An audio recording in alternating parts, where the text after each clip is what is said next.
Yoriichi and his twin brother Michikazu were born into the Tsukiguni clan in the Sengoku period, a time when twins were considered to be an extremely bad omen. Yoriichi in particular was born with an odd birthmark on his forehead, which caused his father to declare that he would kill him. However, their mother flew into a rage and it was eventually agreed upon that Yoriichi would be sent to a temple to become a monk when he turned 10 years old. Despite their father's belief that the mark was unlucky, it actually granted Yoriichi incredible physical prowess and the ability to see the bodies of living things in transparency. Yoriichi grew up very different from Michikazu, being given much poorer food and education than his brother, being confined to a small room away from the rest of the house.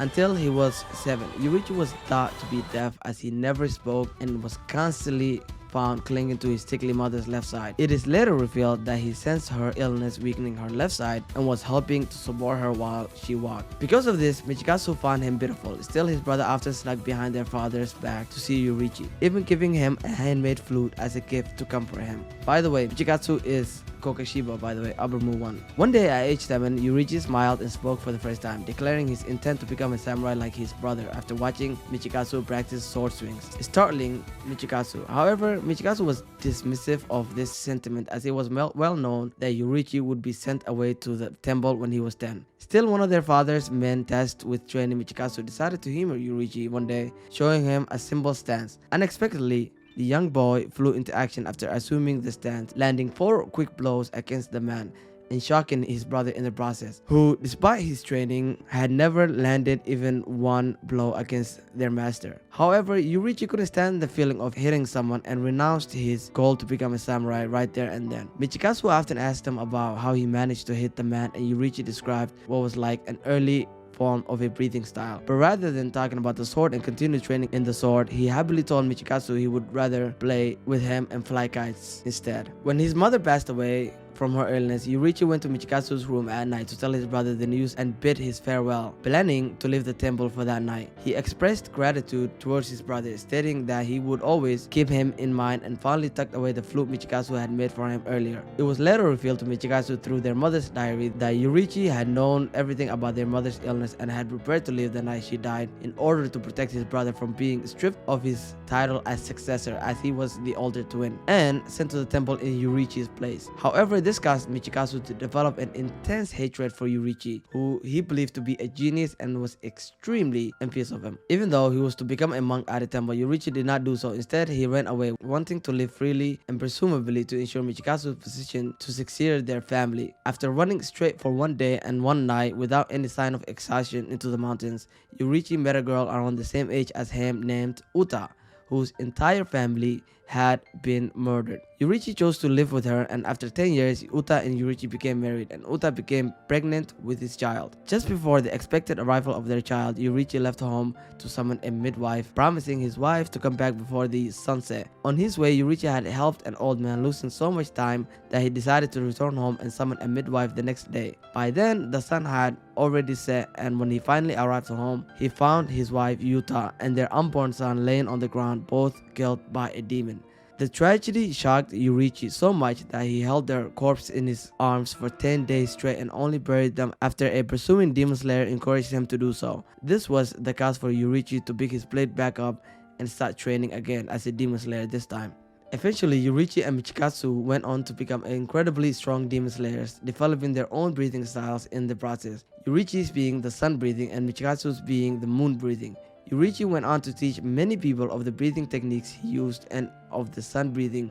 However, since no one could reach his strength, Yoriichi instead taught his apprentices individual altered breathing style just so that it could be easier for them, eventually causing different breaths to form. Once the two gained their demon slayer marks, Yoriichi expressed his plan to have a successor, despite his brother believing none could rise to their potential. Eventually, the two would part ways and Yoriichi would continue becoming stronger and hunting demons. At some point, Yoriichi encountered the demon lord himself, Muzan, and the demon and mortal enemy of the demon slayer accompanied by Tamayo. Upon meeting him, Yoriichi could feel his rampant malice and violent intent that he believed was like boiling magma from a volcano ready to consume everything. It was then and there he reasoned he was born with natural talent was to defeat Muzan once and for all. Muzan said it to Yoriichi that he had lost interest in swordsmen who employ breathing techniques as he had encountered and slaughtered many of them. As soon as he said that, Muzan performed long sweeps trying to kill Yoriichi, who instantly realized any of these attacks would be fatal and felt fear for the first time. Thinking he was born to kill this demon, Yoriichi fought Muzan and was able to finally damage Muzan. Yoriichi fought Muzan and was able to discern Muzan's assemblage of 7 hearts and 5 brains spread on his body, and was successfully able to cut through all of them with his 13th form of the sun breathing. Muzan was left in disbelief as he was unable to regenerate while struggling to keep his head attached. Yoriichi noticed Tamayo was hopeful for Muzan's destruction, and the swordsman asked Muzan what the value of life was to him. Muzan didn't respond, but instead grinned his teeth with his skin turning red from anger, and suddenly he bursted into 1,800 lumps of flesh, of which Yoriichi got 1,500 in mere seconds.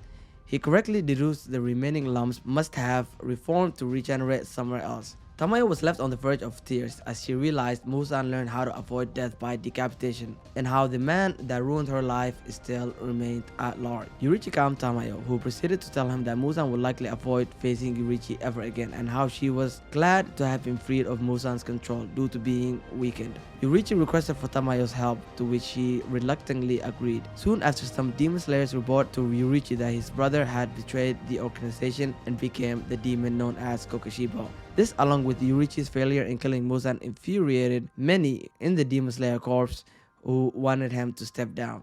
The new head of the Demon Slayer, however, disagreed with this, although Yoriichi felt guilty for placing a huge burden on a 6-year-old boy. Despite the apparently limited lifespan of 25 years suffered by those who bore the Demon Slayer mark, Yoriichi somehow lived for many more decades, but eventually went blind as he continued slaying demons. Later on, in his 80s, he would personally confront his older brother, now Muzan's strongest lieutenant, as Upper Wing 1.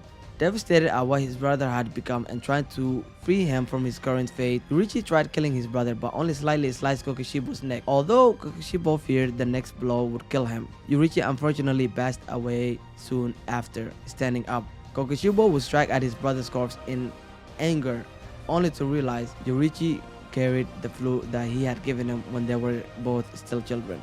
Remorseful and mourning his brother he always envied, Kokushibo took the split flu and carried it with him at all times until his eventual death.